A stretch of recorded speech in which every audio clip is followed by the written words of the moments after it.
ce dont, à mon avis, qui était apprécié parmi les Gilets jaunes, c'était surtout le côté indépendant, pas le côté bon travailleur, bon petit peuple. Des gens qui, effectivement, ont j'allais dire, leur propre souveraineté. Et je pense que c'est ça qui a été très admiré. Oui, tout à fait. Et au-delà, mais quel que soit le milieu Et d'ailleurs, par opposition à quoi? ben, aux gens qui sont soumis à des phénomènes qui les dépassent sans forcément les voir et sans avoir plus de moyens pour les affronter, et qu'il faut Non, défendre mais aussi par d'ailleurs. exemple, là, vous disiez, ce qu'on aimait bien chez les Gilets jaunes, c'était le côté indépendant. Et Oui. donc, par exemple, donnez-moi quelques exemples de gens qui ne seraient pas indépendants. Ah ben, je pense qu'en l'occurrence, c'était des gens qui avaient leur voiture. Ouais. Donc ils ne dépendaient pas, c'est même concrètement, c'est-à-dire qu'ils vont Ah, d'accord. travailler. Ce qu'on aime bien chez les Gilets jaunes, c'est qu'ils prenaient pas Non, le RER le matin, quoi. c'est pas ce que je veux dire, c'est qu'effectivement ceux qui ont... Mais c'est bien le problème de tous les conflits sociaux, c'est que c'est catégoriel. C'est bien pour ça que pour moi la classe sociale malheureusement est insuffisante. Je dis pas qu'elle n'existe pas, je pense qu'elle est insuffisante malheureusement pour révolutionner profondément le système, parce que il y a plein d'autres logiques à l'œuvre. Qui sont du domaine de la structure familiale, du confort, du lieu d'habitation, effectivement, de la capacité à avoir autour de soi une communauté. C'est sûr que les gens qui sont dans des familles très protégées vont avoir moins tendance à relever le point dans ces moments-là que la mère isolée qui est dans une situation de détresse profonde. Et d'ailleurs, je remarque... Nous sommes d'accord, c'est donc une question trop rarement dit. C'est donc une question de conditionnement social. Aujourd'hui, il y a 25% de foyers monoparentaux. Oui, tout à fait. Vous imaginez la destruction sociale derrière. Et je veux bien qu'on se contente... Les foyers monoparentaux, ça s'appelle une situation sociale. Nous sommes d'accord là-dessus. Oui, mais qui n'est pas une situation de classe. Ah, mais je veux dire, moi, ce qui m'intéresse, quand je vous ai défini la gauche tout à l'heure, vous avez entendu ce que j'ai dit. Je n'ai pas parlé de classe, en fait. J'ai parlé de l'appartenance sociale et du mode de dépendance au corps social d'un individu donné. Effectivement, être une femme qui doit élever seule une famille, 2 ou 3 enfants, c'est une situation sociale. Et c'est bien de ça qu'il faudrait parler quand on parle de politique. C'est de partir de ce genre de réel-là. Bon, par ailleurs, il se trouve qu'il ne vous aura pas échappé que la monoparentalité n'est un problème social que dans la mesure où nous sommes dans les classes populaires. Je veux dire, bien sûr. Ben oui, bien sûr. Et donc vous voyez bien qu'immédiatement, nous revenons une certaine forme de bourgeoisie qui est dans l'immobilier, etc., Donc je suis ravi que nous soyons d'accord. Ah mais moi j'ai jamais été en désaccord sur ce plan. J'aimerais juste clarifier notre point d'accord qui est quand même décisif, à savoir que, en dernière instance, la question, le problème de la monoparentalité de certaines femmes, en tout cas du caractère monoparental d'un certain nombre de foyers, est un problème de classe. Mais je suis entièrement d'accord. Est un problème de classe. Est un problème où la variable de classe est centrale. Est essentielle. Ah ben je suis surpris qu'on soit d'accord parce que vous veniez de démontrer qu'en fait les classes sociales, ça n'était pas si déterminant que ça. J'ai dit qu'il y a d'autres déterminants. Je suis content que vous vous ralliez à mon Non, je dis qu'il y a d'autres déterminants. Ma théorie. C'est toujours sur la question de la nuance qu'on ne s'entend pas. Mais bon. Mais à chaque fois que vous prenez un exemple, au bout du compte, vous finissez par aller dans mon sens. Mais parce que la monoparentalité n'est pas que sociale. Elle dépend de la pratique religieuse de la famille en question. Elle dépend du lieu d'habitation. Mais bien sûr, elle dépend de phénomènes qui ne sont pas que sociaux, ou qu'ils sont, mais au sens large, que vous n'entendez pas là.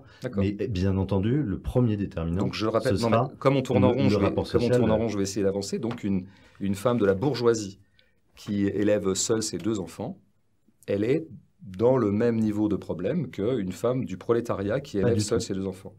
Pas du tout. Donc nous revenons donc à l'idée, c'est dommage, on tourne en rond, que la monoparentalité et le fait que des femmes aient élevé leurs enfants seules est un problème pour les classes populaires. C'est donc un problème de classe. C'est davantage un problème de classe populaire, ça n'est pas un problème de classe uniquement. C'est un problème de culture. Il y a toujours d'autres variables, comme par exemple la couleur de mes chaussures et ce que j'aime comme chanteur. Non, j'entends bien. Mais ce qu'on parle dans le rapport de classe, nous n'avons jamais prétendu que l'appartenance de classe soit une explication exclusive de tout autre. Nous tenons que c'est l'explication centrale. Voilà ce qui définit un imaginaire de gauche. Une différence sur cette notion de centralité, mais... Ah ben je pense qu'on a une grande différence. Ah oui, non, bien sûr. En l'occurrence, nous, mais... Mais au moins, elle est claire. Nous venons de clarifier notre différence. C'est pas autre chose. Je ne vous mets pas de manière aussi centrale que vous. Ah ben ça ne m'a pas échappé. Si j'étais taquin... On ferait vous énerve si j'étais taquin, je vous dirais qu'il n'est pas du tout étonnant qu'étant ce que vous êtes, vous ne mettiez pas au centre la problématique de classe. Bien sûr. Et comme je suis taquin, je viens de le dire. Et pourtant, je la mets de façon beaucoup plus centrale que vous ne l'imaginez. Ah ben là, ça m'est pas apparu dans notre dialogue, mais peut-être que c'est hors Je champ. pense que ceux qui nous écoutent, ça leur est apparu. D'accord. Et beaucoup de gens, mais pour moi, c'est ce que vous ne voulez pas voir, que beaucoup de gens que vous imaginez ne pas mettre au centre des choses la question sociale, la mettent de façon très, très importante dans leur manière de voir la Mais société. ça doit être quelque part dans le 3e tiroir de leur commode. Ils le cachent bien. Moi, ce que C'est je là où vois, ne suis pas c'est d'accord. que je peux les écouter à des heures, et Dieu sait s'ils se répandent beaucoup et que beaucoup de médias leur font accueil. Je ne les vois jamais mettre au centre de leur discours la problématique de classe. Jamais, jamais, jamais. Par contre, très en boucle sur les quartiers nord de Marseille et autres choses, sur les black blocs qui cassent des vitrines, tout ça. En fait, ils ont des paroles de dominants, ils ont des paroles de propriétaires. Mais les Tout Black simplement. Blocs sont des gens qui pensent que la question de classe est centrale. C'est pas ce que je voulais dire en Non, mais l'occurrence. c'est une question en revanche. Ce rebond n'est pas opportun. Il va nous égarer. Je promets que la question. Voilà, Enfin, plutôt. euh, Très bien. Donc vous allez, puisque vous me dites qu'il y a des gens de droite qui sont anticapitalistes, en fait. On est d'accord, oui, hein? et Ok. sauf que Non, non, non. Très bien. ça va au-delà. Non, non, mais ils sont en partie anticapitalistes. Ils sont anticapitalistes ils sont et anticapitalistes autre chose. et Très bien. antilibéraux. Alors, donnez-moi des exemples de partis politiques de droite ou d'associations de droite, de syndicats de droite, d'intellectuels de droite, d'activistes de droite qui s'activent concrètement, ou en tout cas dans leur programme, ou en tout cas dans leur discours, contre le capitalisme. En tant que quoi? En tant que mesure Contre le sociale Le capitalisme est un système de production. ben, moi, j'en vois. Jacques de Guilbon, que vous citez justement Ouais. en le mettant dans la classe bourgeoise, est quelqu'un qui a toujours lutté contre le matérialisme, aussi bien du capitalisme que de ses conséquences sociales. Citez-moi des textes où il est véritablement anticapitaliste. Je Il s'attaque à un pourrais système vous de en- production. je peux vous en Où il retrouver. s'attaque C'est à un certain. système de production. L'uberisation, ça je sais qu'il l'a ardemment critiqué. Mais non, mais Il explique en quoi...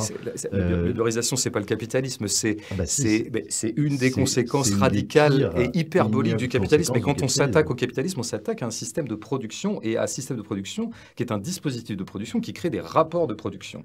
Hein, bon, c'est ça qu'on Sauf sache. que C'est pas à sa queue de comète c'est- uberiste qui n'en est jamais que la version presque folklorique spectaculaire. Non, non. De toute façon, vous savez très très bien que vous ne trouverez aucun texte de la personne que vous venez de citer qui soit frontalement anticapitaliste et qui s'attaque au principe même du capital. Au principe vous voulez même dire du donc la distinction justement entre le capital et les prolétaires. C'est-à-dire entre les forces du capital et les forces du les travail. forces de production et les Tout à forces fait. Des choses comme ça. Oui, oui. De ce point de vue, non. D'où l'antilibéralisme. C'est-à-dire qu'on peut parfaitement être dans le combat contre une exploitation de l'homme par l'homme et considérer qu'il peut y avoir des systèmes intermédiaires comme un petit patron avec ses 5 employés qui s'en occupe bien. Oui, oui, très Qu'il bien. peut y avoir des systèmes où l'employé principal va devenir le patron D'accord. au bout de quelques années. Donc vous êtes- Qu'il y a des formes aujourd'hui de direction coopérative. Donc qu'on peut ces gens. faire Donc je participer. note bien, je note bien. Moi, je sais bien. Vous savez très bien. Non, mais dans ce Quel cas, serait... Non, non, mais c'est une vraie radicalité. soyons concrets et réels. Soyez concrets et réels. Vous êtes en train d'inventer une chimère et une licorne.